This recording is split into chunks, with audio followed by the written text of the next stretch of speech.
Good day all, my name is Godwin and I'm back with another tutorial, and today we're going to learn how to repair a 4-channel distribution board or an interface board. Now, in case you are working on a machine and you suddenly discover that your 4-channel distribution board is bad, the ID cable is bad, it might be caused by the custodian, maybe while trying to clear jam and he or she mistakenly lifts the stacker without disconnecting the ID cable. The thing will cut like this. It can also be caused by you.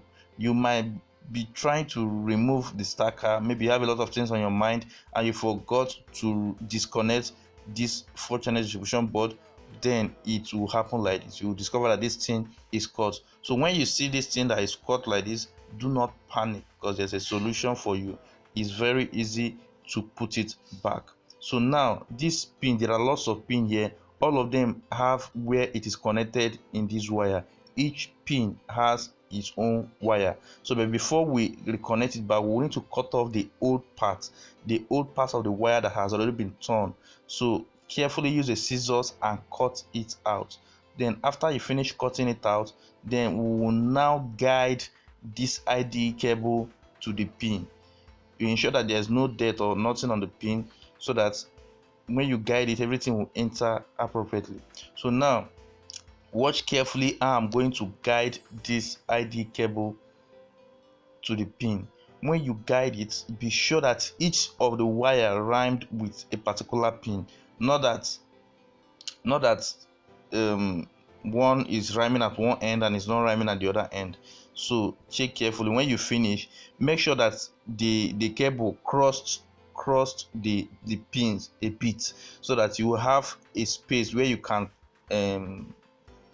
tuck it in.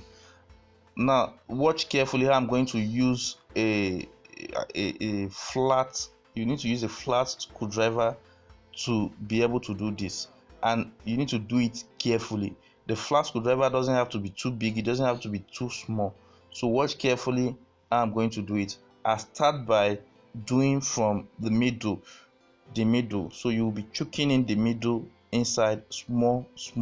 Now watch carefully how I'm doing it. So when I finish doing this, the middle side, I'll do the left and I'll do the right hand side. So what am I trying to achieve? I'm trying to guide the pins to pass through each of the wires in the ID cable. I told you before that each of the wires in the ID cable are connected to a particular pin. Each one has its pin. We have the upper pin and the lower pin. So the upper pins are a bit, the alignment is different from the lower pin. So any wire that passes through, the one can pass through the upper pin and the other one will meet the lower pin. So you have to be very careful when doing this to be sure that the wires are aligning perfectly. So watch carefully how I'm doing it. So when I do this middle, I will now try to do the edge. I told you that you should make sure that the ID cable crossed the pins a bit, so that you have space to be able to do it in the other side. So watch carefully how I'm doing it. You have to do this patiently. It's not something that you are going to rush. So watch carefully how I'm doing it. So I'm passing all the pins to the wires that is theirs. So watch carefully how I'm doing it.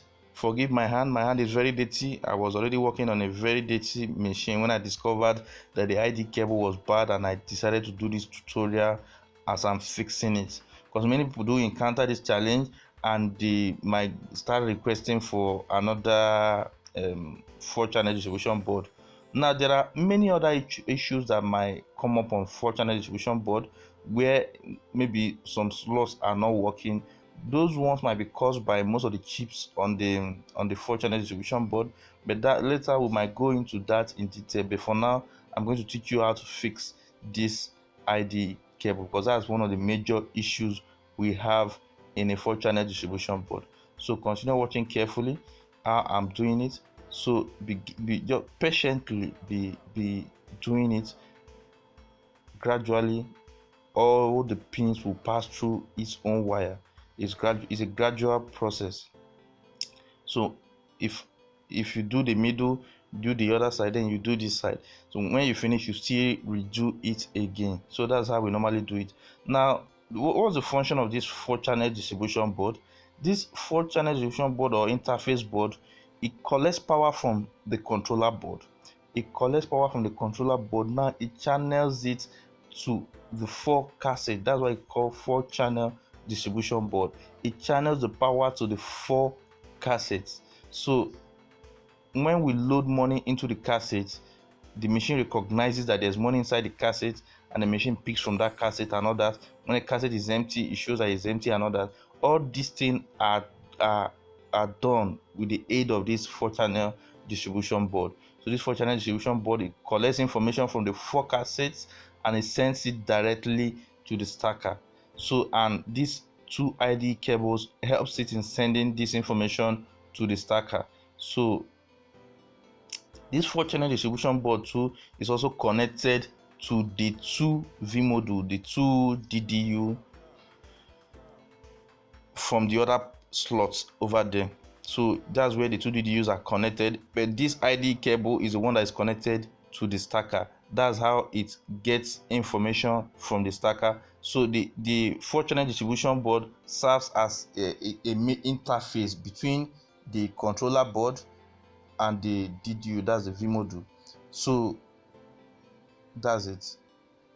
So it serves as an interface between them and the cassette. So it interconnects the vModule, the controller board, and the cassette together. So like I told you earlier on, the chips too on the 4-channel distribution board might have issue, but most of the times it's this IDE cable that used to have issue. So by the time I'm done with this, you will see that it's very simple. And once you are done with it, you connect it back, your machine will start working. Now when your IDE cable is not good or is not connected, you will discover that your machine might start showing error 15. But in some cases it might not show error 15. Like this my own now, it didn't show error 15. I just discovered that if I key in the cassette, it's not working, and when I looked and I discovered that my 4-channel is bad. So when I finish doing this, when I finish passing the wires into each of the pins that they have, I now have to cut off the excess part of this. I can go more inside, but I since I'm not doing it for sale or anything, I'm just doing it for it to work on my machine. I won't go too close to the pin. Because the more wire that comes out in the other end, the better for you. As you can see, I've cut it out, the extra part out, so it's now a bit neater. And then I will now bring back the cover, the black cover that I used to cover it. The black cover has holes on the inside, underneath, under it.